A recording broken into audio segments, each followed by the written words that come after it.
everybody, my name is Abby. I have been a foster care worker in the Salvation Army, Gracehaven Fostering for about 6 years now.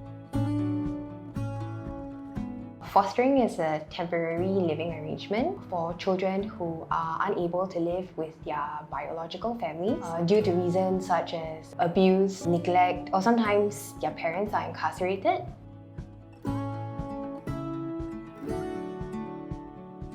If they aren't placed in foster homes, then they are usually cared for by their relatives. If not, then usually what happens is they are placed in group homes or residential homes before they are reintegrated or before they are reunified, with their natural families.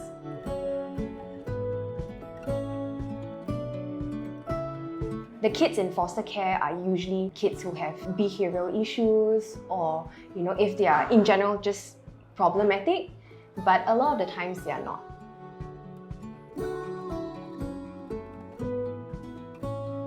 Okay, so the thing is, I don't think anyone would be adequately prepared to take on the challenges of fostering. But that being said, foster parents are given trainings before they foster. So essentially things like the foundation training, intermediate trainings, where they would be more prepared to undertake emotional challenges that may come forth to them.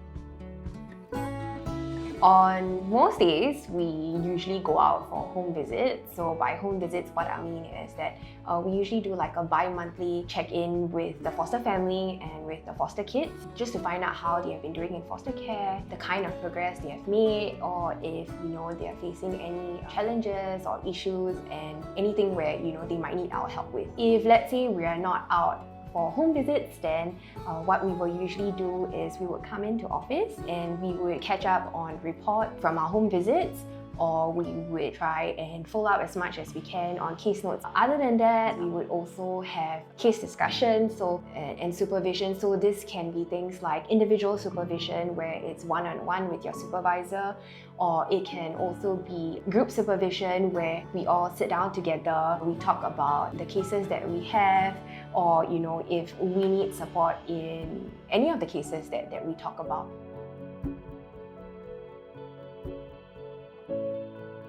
So it really depends on what those issues are. Usually the issues that we get are day-to-day matters. So sometimes we would hear issues from foster parents like the foster child doesn't wake up in time for school, or he or she just doesn't want to complete the homework. So then, what we would do is suggest or advise to them, okay, maybe the foster child can sleep earlier so that he wakes up earlier and then there's no fuss to go to school. Or and when it comes to things like homework, if they are unable to complete it or if they don't want to, there's only so much foster parents can do, Many a times foster parents have got a lot of responsibilities and a lot of things on their plate. So to have to think about all the nitty-gritty things, I feel that sometimes that can really stress them out. When more serious issues are raised during the home visit, then usually what we would do is to find out what the triggers are, which impacted the way the child is behaving. Once we find out the triggers, we also speak with professionals, talking to teachers, talking to school counselors, and even referring them to intervention programs. Intervention programs are usually things like involving psychologists in the case so that we can better support the child. I think back then when I started, it was a lot about just wanting to be in a social work sector where I can help children. Seeing them through the various transitions can sometimes be very hard because transitions essentially are not easy, especially when we are dealing with foster children who are much younger.